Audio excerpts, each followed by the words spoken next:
नमस्कार साथियों, स्वागत है आपका। और आज के वीडियो में हम देखेंगे सामान्य ज्ञान जो है मध्य प्रदेश की मिट्टी के ऊपर जो भी क्वेश्चंस आते हैं आपके एमपीपीएससी, एमपी पुलिस, है ना, मध्य प्रदेश के जो भी कंपटीशन एग्जाम है उनमें पूछे जाते हैं। तो उन्हीं क्वेश्चंस को हम लेके आए हैं। एमसीक्यू भी हैं और डिटेल में भी मैं बताऊंगा इस वीडियो में आपको सारी मिट्टियों के बारे में, मध्य प्रदेश में कितनी तरह की मिट्टियां पाई जाती हैं। तो वीडियो स्टार्ट करने से पहले आप चैनल को सब्सक्राइब जरूर कर लें, जिससे आपको आगे आने वाले वीडियो टाइम से मिल सकें। ठीक है दोस्तों, तो शुरुआत करेंगे वीडियो की। वीडियो को पूरा देखें। वीडियो के लास्ट में एमसीक्यू रखे हुए हैं, ऑब्जेक्टिव क्वेश्चंस जो बार बार पूछे गए हैं, इंपॉर्टेंट क्वेश्चंस हैं वो रखे गए हैं। और पहले थोड़ा सा हम डिटेल में समझ लें कि मध्य प्रदेश में कितनी तरह की मिट्टियां होती हैं। तो मध्य प्रदेश में 5 तरह की मिट्टियां पाई जाती हैं। ठीक है, उनमें सबसे पहला जो मिट्टी पाई जाती है वो पाई जाती है काली मिट्टी। और देखिए काली मिट्टी जो है मध्य प्रदेश में 47.6% जो भूभाग है मध्य प्रदेश का उसमें पाई जाती है। ये कैसे बनती है?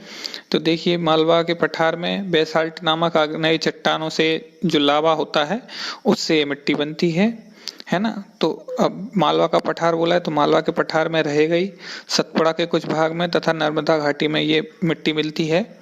ठीक है, इसे स्थानीय लोग भर्री या कन्हर भी कहते हैं। तो ये याद रखिए, कभी कभी पूछ लेता है कि कौन सी मिट्टी को भर्री या कन्हर कहा जाता है ना। इसमें लोहे की प्रधानता है, लोहे की अधिकता से काला रंग, चूने की उपस्थिति से आर्द्रता ग्रहण करने की क्षमता होती है। ठीक है, तो इसमें जो है लोहे और चूने की प्रधानता होती है। काली मिट्टी में फॉस्फेट, नाइट्रोजन एवं जैव पदार्थों की कमी होती है। ठीक है, इसका पीएच मान 6.3 से लेके 6.4 होता है। किस प्रकृति का होता है? अम्लीय प्रकृति का होता है। काली मिट्टी कपास कृषि के लिए सर्वोत्तम होती है। काली मिट्टी किस किस के लिए सर्वोत्तम होती है? कपास कृषि के लिए। इसे रेगुर मिट्टी भी कहा जाता है। तो एक क्वेश्चन भर्री या कन्हर से भी पूछा जा सकता है और रेगुर से भी पूछा जा सकता है। तो ये ध्यान रखिए, कुछ इंपॉर्टेंट फैक्ट्स हैं कि सबसे ज्यादा क्षेत्र में पाई जाती है काली मिट्टी मध्य प्रदेश के, कौन सी चट्टानों से निकलती है और कौन से लावा से बनती है मिट्टी। ठीक है, कौन से पठार पे पाई जाती है, इसमें किस चीज की अधिकता होती है? तो लोहे और जो है चूने की अधिकता होती है ना। और इसका जो पीएच वैल्यू है वो कितना है।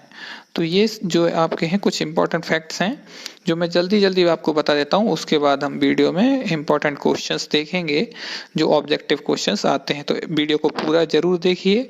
ठीक है दोस्तों, चलिए नेक्स्ट जो मिट्टी है वो है आपकी लाल पीली मिट्टी।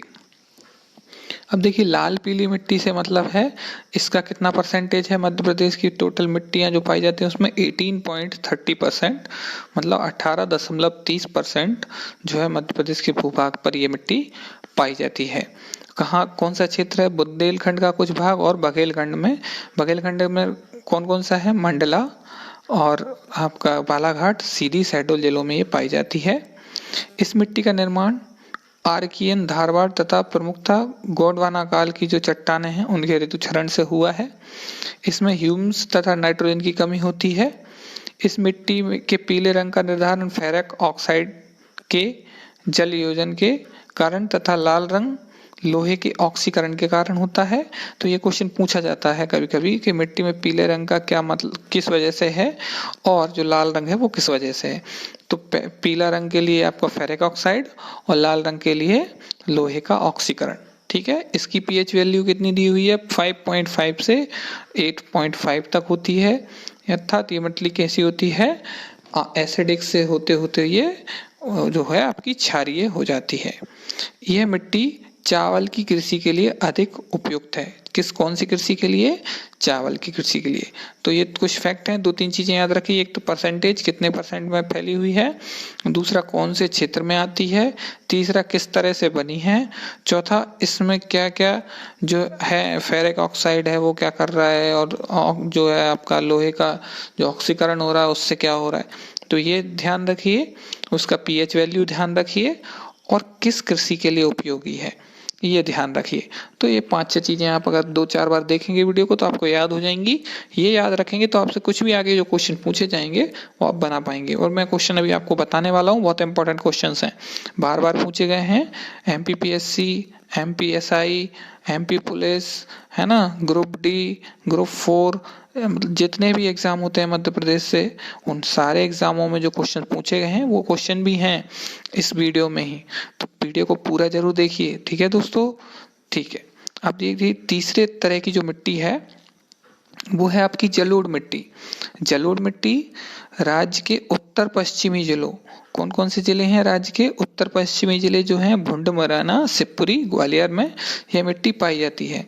ठीक है, इसका क्षेत्रफल जो है लगभग कितना है, 7.57%, है ना। टोटल एरिया जो है इसका मिट्टियों का एरिया, उसका 7.57% जो है वो आपकी जलोढ़ मिट्टी है, 33 लाख एकड़ में फैली हुई है। इसे एल्यूवाइल मिट्टी या दोमट मिट्टी भी कहते हैं। ठीक है, और जलोढ़ मिट्टी में उर्वरता अधिक होती है, सबसे ज्यादा होती है। इसका निर्माण बुंदेलखंड नीस के ऋतुक्षरण तथा चंबल नदी द्वारा निक्षेपित पदार्थों से होता है। इसमें नाइट्रोजन, जैव तत्व, फास्फोरस की कमी होती है। जलोढ़ मिट्टी का पीएच वैल्यू जो होता है 7 या उससे अधिक होता है। मतलब क्या हुआ कि ये या तो उदासीन होती है, क्षारीय प्रकृति की होती है। तो इसमें जो है बहुत सारे क्वेश्चन बनते हैं जलोढ़ मिट्टी पे। ये ध्यान रखिए कि कहाँ कहाँ ये मिट्टी पाई जाती है, कितना परसेंटेज लेती है। ठीक है, इसके क्या इसको कहते हैं, ठीक है, दोमट मिट्टी बोलते हैं, एल्यूविनाइल बोलते हैं, है ना। उसके अलावा इसमें जो है उर्वरता अधिक होती है ना, कौन सी चट्टान या किस नदी के द्वारा ये बनती है, और इसमें क्या क्या तत्वों की कमी है, और इसकी पीएच वैल्यू क्या है। तो ये 5-6 पॉइंट थे जलोढ़ मिट्टी के। ठीक है दोस्तों, अब अगला देखते हैं। अगला है आपका लेटराइट मिट्टी। यह मिट्टी छिंदवाड़ा और बालाघाट जिलों के लगभग 70% भाग में पाई जाती है। मतलब टोटल जो प्रदेश का देखें तो 4% आता है। लाल चट्टानों के टूटने से निर्मित मिट्टी ह्यूमस, नाइट्रोजन, फॉस्फेट, चूना, कैल्शियम तथा जैविक पदार्थों की कमी होती है। ठीक है, इसमें आयरन ऑक्साइड की अधिकता होती है। ये मिट्टी भी अनुपजाऊ होती है, इसे भाटा भी कहते हैं। ठीक है, इसमें उपजाऊपन कम होता है। इसमें ज्वार, बाजरा, कोदो, कुटकी जैसे मोटी फसलें बोई जाती हैं। ये भवन निर्माण के लिए अति उत्तम मानी जाती है। तो इसके भी 4-5 पॉइंट देख लिए हमने। वीडियो जरूर पूरा देखिए। वीडियो में पीछे क्वेश्चंस हैं, ऑब्जेक्टिव टाइप क्वेश्चन जो बार बार पूछे गए हैं। उसके पहले मैं ये इसलिए पढ़ा रहा हूँ कि इन्हीं से बन के वो क्वेश्चंस आए हुए हैं, बार बार इन्हीं 4-5 पॉइंट से क्वेश्चन निकाल लिए गए हैं। ठीक है, तो पहले इसको देख लीजिए, उसके बाद हम वो क्वेश्चंस भी देखेंगे। देखिए अगली है मिश्रित मिट्टी। तो 5 तरह की मिट्टी मध्य प्रदेश में पाई जाती है। ये 5 तरह की मिट्टी हो गई आपकी। मिश्रित मिट्टी में देखिए कौन कौन सी है, सारी मिट्टियों को मिला दिया, लाल, पीली, काली, है ना। ये सारी मिट्टी हैं जो बुंदेलखंड के कुछ भागों में कंकर और बालू से मिश्रित मिट्टी पाई जाती है। नीस, ग्रेनाइट चट्टानों के टूटने से बनी होती है ना। इसमें जो है फास्फोरस, नाइट्रोजन और कार्बनिक पदार्थों की कमी रहती है, जिससे इसकी उर्वरा शक्ति भी कम होती है। ये मिट्टी मोटे अनाजों और वनीकरण के लिए सर्वोत्तम है। तो ये जो मिश्रित मिट्टी है और इसके पहले जो मिट्टी थी, इनमें जो है उपजाऊपन कम रहता है। ठीक है, ये चीज ध्यान रखिएगा। अब आते हैं हम अपने ऑब्जेक्टिव टाइप क्वेश्चन पे। बहुत इंपॉर्टेंट क्वेश्चंस हैं, 20 क्वेश्चन लाया हूँ, बार बार एग्जाम में पूछे गए हैं और इन्हीं से बाहर नहीं जाता है क्वेश्चन कोई। तो इन क्वेश्चंस को जरूर देख लें एक बार, है ना। वीडियो पूरा देखें अंत तक। देखिए मध्य प्रदेश की मृदा, मध्य प्रदेश में कितने प्रकार की मिट्टी पाई जाती है, तो इसका सही जवाब होगा आपका 5 प्रकार की मिट्टी मध्य प्रदेश में पाई जाती है। ठीक है, अगला क्वेश्चन है काली मिट्टी की प्रकृति कैसी होती है। ठीक है, काली मिट्टी की प्रकृति कैसे होती है, तो इसका सही जवाब है क्षारीय होती है ना। इसका जो पीएच वैल्यू है वो कितना है, 7.5 से 8.6 होता है, जो कि क्षारीय प्रकृति का होता है। और 7 से अधिक पीएच जो होता है ना, वो क्षारीय व अम्लीय होता है, जबकि 7 जो पीएच होता है वो उदासीन होता है ना। 7 से अधिक क्षारीय, 7 से कम अम्लीय, और 7 जो होता है वो उदासीन होता है। अगला क्वेश्चन देखिए, मध्य प्रदेश में सर्वाधिक कौन सी मिट्टी पाई जाती है, तो बताइए आप। ऑप्शन अभी जस्ट हम पहले पढ़ के आए हैं, तो पहला ऑप्शन इसका सही होगा, काली मिट्टी थी 47.6%, है ना। और उसके अलावा दूसरे स्थान पर लाल और पीली मिट्टी थी। ठीक है, अगला क्वेश्चन देखिए, मध्य प्रदेश में काली मिट्टी के क्षेत्र का बाहुल्य कहाँ है? तो आपको ये भी अपन पहले पढ़ गए हैं, आप बता देंगे मालवा का जो पठार है वो काली मिट्टी का बाहुल्य क्षेत्र है। ठीक है, अब अगला आ जाइए, 5वां क्वेश्चन है, लाल पीली मिट्टी मध्य प्रदेश के किस पठार में पाई जाती है? तो इसका सही जवाब होगा, लाल पीली मिट्टी के लिए हमने देखा था कौन सा एरिया था, बघेलखंड का एरिया जो था वो लाल पीली मिट्टी के लिए सबसे ज्यादा उपयोगी माना गया है। ठीक है, इसमें कौन कौन से जिले आते हैं वो भी आपको पता है, मंडला, बालाघाट, शहडोल, है ना। अगला क्वेश्चन देखिए, निम्न में से कौन सी मिट्टी सर्वाधिक उपजाऊ है? तो इसका ऑप्शन आपके पास है, आपने देखा है, तो हमने पांचों मिट्टियां पढ़ी हैं, सबसे ज्यादा कौन सी मिट्टी थी जो उपजाऊ थी? तो वो आपकी जलोढ़ मिट्टी है, जिसमें क्या होता है, थोड़ी सी रेत मिली हुई होती है मिट्टी में, उस टाइप की मिट्टी है ये, जो इसको बोलते हैं जलोढ़ मिट्टी। ठीक है, और ये चंबल नदी के और नीस चट्टानों के द्वारा बनी हुई होती है। अगले देखिए आप, ये देखिए उसका लिखा हुआ है डिटेल। अब अगला क्वेश्चन देखेंगे, निम्न में से किस मिट्टी की प्रकृति उदासीन होती है? तो ये भी आपका जो ऑप्शन ए है वो सही है, जलोढ़ मिट्टी। जलोढ़ मिट्टी जो है वो उसकी प्रकृति जो है उदासीन होती है, उसका जो पीएच वैल्यू होता है वो बिल्कुल 7 के आसपास रहता है। अगला देखिए, मध्य प्रदेश में मिश्रित मिट्टी का मुख्य क्षेत्र कौन सा है? तो मिश्रित मिट्टी का मुख्य क्षेत्र जो है वो आपका रहेगा बुंदेलखंड। बुंदेलखंड में मिश्रित मिट्टी पाई जाती है। ठीक है, अगले क्वेश्चन पे आते हैं हम, मिट्टी के अपक्षरण को इस नाम से भी जाना जाता है। देखिए ये क्वेश्चन पूछा जाता है बार बार, तो अपक्षरण के नाम से पूछा गया है, कभी जो ऑप्शन अभी आएगा उसके नाम से भी पूछा जाता है। तो इसका सही जवाब है सी, रेंगती हुई मृत्यु। तो कभी ये पूछ लिया जाता है कि मिट्टी के अपक्षरण को मिट्टी के जो है रेंगती हुई मृत्यु किसे कहा जाता है, तो आपको अपक्षरण का ऑप्शन दे देगा वो। ठीक है, तो इसको जरूर ध्यान रखिए कि मिट्टी के अपक्षरण को रेंगती हुई मृत्यु बोलते हैं। अगला क्वेश्चन देखिए, काली मिट्टी निम्न में से कौन सा तत्व पाया जाता है काली मिट्टी में? तो काली मिट्टी का भी हमने देखा था कौन कौन सा पाया जाता है, आपका लोहा भी पाया जाता है, चूना भी पाया जाता है और एल्युमिनियम भी पाया जाता है। ये तीनों ऑप्शन आपके जो हैं वो पाए जाते हैं काली मिट्टी में, इसलिए इसका आंसर हो जाएगा डी। ठीक है, अगला आइए, रेगोर या कपासी मृदा किसे कहते हैं? तो इसका भी आंसर आपके पास है ऑप्शन ए, है ना, रेगोर या कपासी मृदा जो है काली मिट्टी को बोला जाता है। अगला क्वेश्चन देखिए, मध्य प्रदेश में काली मिट्टी के क्षेत्र का विस्तार मालवा के पठार के अतिरिक्त कहाँ पाया जाता है? तो ये जो है आपका बी, नर्मदा घाटी जो है उसमें इसका विस्तार पाया जाता है काली मिट्टी का, मालवा क्षेत्र के अलावा। अब देखिए, मध्य प्रदेश में जलोढ़ मृदा का विस्तार किस भाग में पाया जाता है?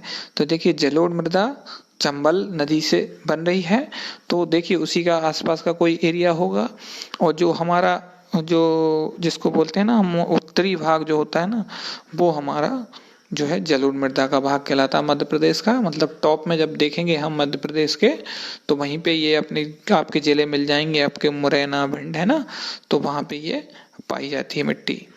मध्य प्रदेश के किस जिले में जलोढ़ मृदा का विस्तार नहीं पाया जाता? तो देखिए 4 ऑप्शन दिए हुए हैं, मुरैना, भिंड, श्योपुर। मुरैना, भिंड और श्योपुर, ये तीनों में जलोढ़ मिट्टी पाई जाती है। ठीक है ना, ये सभी उत्तर में पड़ते हैं, मध्य प्रदेश के उत्तर दिशा में, तो उत्तर दिशा में जलोढ़ मिट्टी पाई जाती है, और जो खरगोन है वहां पे आपकी जलोढ़ मिट्टी नहीं पाई जाती। ठीक है, अगला क्वेश्चन देखिए, कौन से प्रकार का कटाव है जो मध्य प्रदेश की नदियों में से मिट्टी जो गहरे नालों का गठन करती है इसकी ऊपरी परत हटाता है? तो इसका सही जवाब है सी, नाली कटाव, या इसको बोलते हैं हम गली इरोजन, है ना। नाली कटाव, इस टाइप का जो होता है कटाव, वो क्या करता है, गहरे नालों का गठन करता है या गहरे नालों को बनाता है। ये चीज आपको देखने को मिल जाएगी। जो बीहड़ बोले जाते हैं उनमें इसी टाइप से जो नदी के द्वारा कटा हुए थे, उन्हीं में जो है डाकुए लोग पहले रहते थे।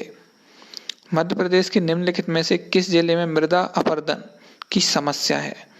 तो ये 4 ऑप्शन हैं।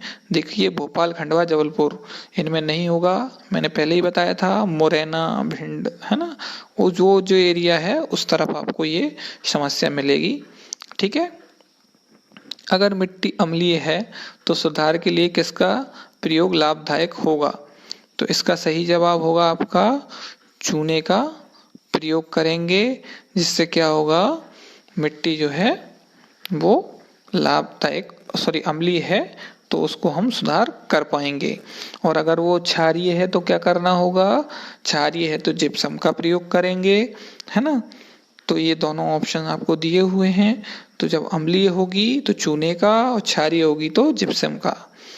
अगला क्वेश्चन है, निम्न में से कौन सी काली मिट्टी का एक प्रकार है?